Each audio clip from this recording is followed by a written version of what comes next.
It's a sad state of affairs that America is reaching, where each side now seems to be advocating throwing their political opponents in jail. Easily made public. You know, in this country, they leak all over the place, even on the Supreme Court. By the way, you have to find the leaker of the Supreme Court. You have to find the leaker.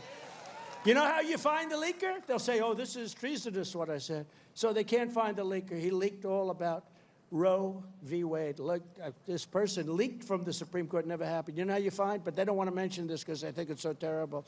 You take the writer, because you're never going to find it. They're going through phone records. It's been a long time. You take the writer and or the publisher of the paper, a certain paper that you know, and you say, who is the leaker?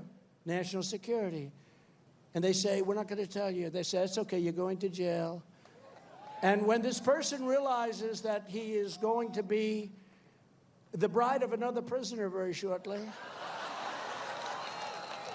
he will say, I'd very much like to tell you exactly who that leaker. It was Bill Jones. I swear he's a leaker. And we got him.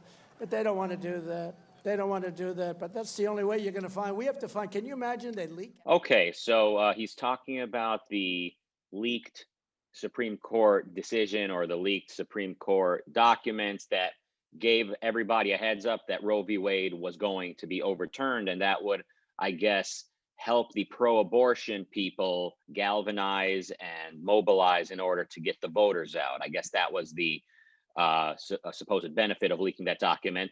Leaking that document is highly unheard of or unusual, and leaking a document from the Supreme Court, unprecedented and very illegal. So let me say this. Obviously, that's a very crass way for Trump to put it, talking about prison brides and all of that. However, I mean, people do get subpoenaed, right? I mean, Trump, of all people, knows that subpoenas are a thing these days. So, I mean, for him to just say, basically, we're going to subpoena the journalists, say, let's put it this way. If a heinous crime were in question here, or terrorism was about to take place, and we needed information desperately in order to either punish or prevent an enormous crime, I think people say, yeah, get the journalists, get whoever has information, and get the information out of them. So in this case, if leaking a Supreme Court document is highly illegal, then can't the government subpoena a journalist? And in that respect, isn't Trump just basically saying we're going to subpoena the journalist? That is a complex question. For the government employee, in this case, for the Supreme Court clerk, let's assume it was, or some kind of Supreme Court employee who had the inside information on the decision earlier this year, certainly there are rules. And more than that, the clerk who did this, let's assume it was a clerk, he or she himself is subject to legal discipline, maybe never getting their legal license at all, or being banned from the profession. But there can also be all kinds of rules. For example, if it were a national security case and someone from the military or the CIA were to leak some national security secret, the government employee can not only be fired, sanctioned, he can get criminal sanctions. But that makes a good deal of sense, doesn't it? If you're entrusted with government secrets and you violate the condition of your employment by leaking those secrets, it seems to me you are legally on the hook, and on the hook in any number of other ways, properly so. In this case, we're talking about people who don't work for the government, private American citizens, reporters who have freedom of the press and freedom of speech, and they're simply reporting information that they got from someone else. Now, if it's a case where we want to find out about the leaker because he or she may have committed a crime, can we then call the reporter, who's surely a witness on this case? Well, we have in America such a thing as a reporter's privilege that refers to the reporter's sources.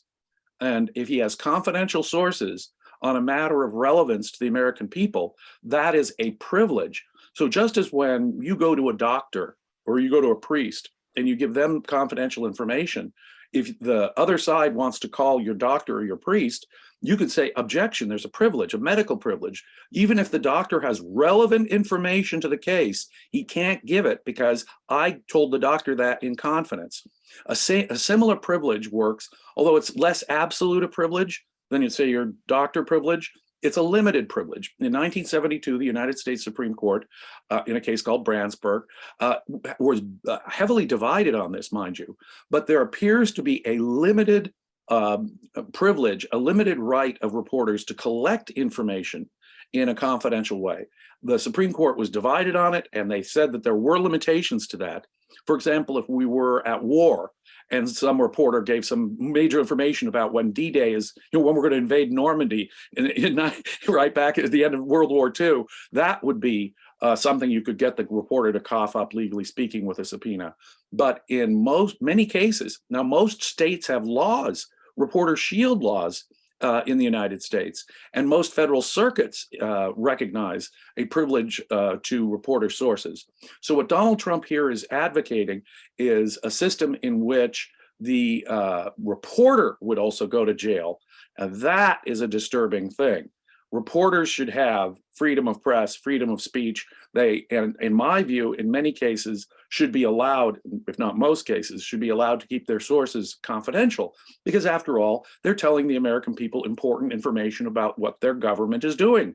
Let me put it conversely. Does the government have a right to keep secret what it's doing in most cases? No, no. We have a right to know what the government's doing. And leaking this case, what the Supreme Court's going to do about abortion, doesn't seem to me to be such a national security matter that we'd throw the reporter, a private citizen, in prison for doing his job of telling us what the Supreme Court's going to do. The reporter's innocently telling America what he knows. He's just doing his job. Of course, I can't help but notice that Donald Trump is salivating and rubbing his hands with glee over the idea that political opponents of his, even private reporters, could go to jail with the threat of getting raped in jail. That I find disgusting, frankly.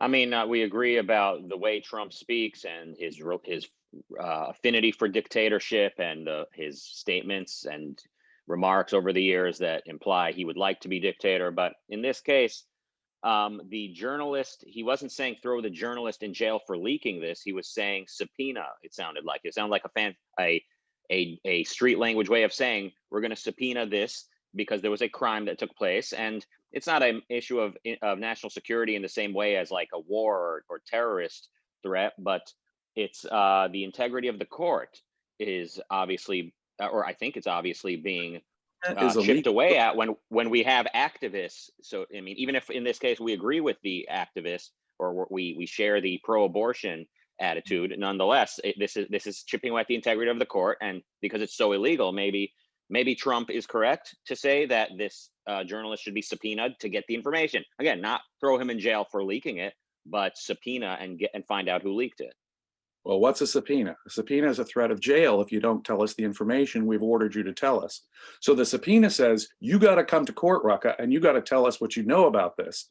So a subpoena is a legal gun pointed at your head, cough up the information. So Donald Trump is saying, use the force of law against the reporter, threaten him with jail. And Donald Trump could not have been more clear in that clip we just heard. If the reporter gets subpoenaed, gets pulled before a grand jury or into some other court proceeding, and doesn't tell us who the government leaker was, we threaten the reporter with jail, and with rape in jail, by the way, which Donald Trump seems happy to have happen. Now, it's true. I happen to think that this leak was awful, unprecedented. Whoever from the Supreme Court, or I'm presuming it was an employee of the Supreme Court because they are the only ones that probably had this information, whoever it was should be sanctioned, should never be a lawyer. They maybe even they can go to jail as far as I'm concerned. The reporter who's doing their job and telling us what this employee said, protecting their source and saying, well, I'm not going to tell you who told me this. If they can't protect their source, then the American people maybe won't get the information. And so threatening the reporter with prison, which is in effect what a subpoena is, a subpoena says you are ordered to tell and cough up that information. And you don't comply with the subpoena, you are in contempt of court and can get thrown in jail. It's a sad state of affairs that America is reaching, where each side now seems to be advocating throwing their political opponents in jail. You know, there used to be a concept when I was growing up called political prisoner. And when a government was throwing people in prison just for their political ideas, because the government in power opposed them, we said that was a bad thing. America is fast approaching a world in which they will soon have a host of political prisoners, depending on which government is in power. America is slowly becoming a fascist third world dictatorship, in my view. And this is one canary in the coal mine on that. Hurt yourself, suffer, lose, die, torture yourself, and then there's some chance that the phenomenal self has been overpowered by the noumenal self, the sense of duty.